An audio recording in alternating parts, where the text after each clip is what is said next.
comes to the way that we think about loneliness or experience loneliness, there are a couple things that I'd like to distinguish.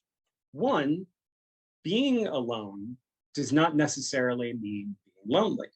Some people enjoy periods of solitude. In fact, all of us need some balance between time with others and time to ourselves.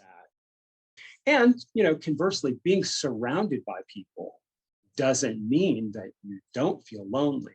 In fact, I think that that is probably the more concerning thing to me sometimes, is that people will even describe to me, they can go to and from work, they can go to the grocery store, they can have lunch, be around other people, but still feel lonely. And so, again, it goes back to that sense of connection. And that connection doesn't mean that everybody needs to like us or everybody needs to have a positive opinion of us.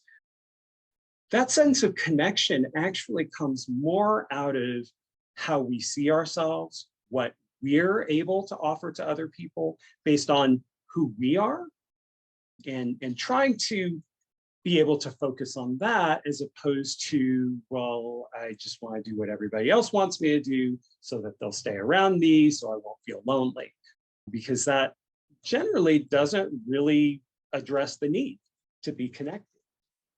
I saw a really interesting research paper. These scientists had looked at how measuring, measures of loneliness, not measures of depression, but looking at people who had a score on this particular loneliness scale, they noticed that people who were scored higher on the scale had more illness measures in their cardiovascular system, with their hearts, more issues with hormones, more disruption in sleep, and a number of kind of pathologies. What they interpreted is that the loneliness was impacting our immune system.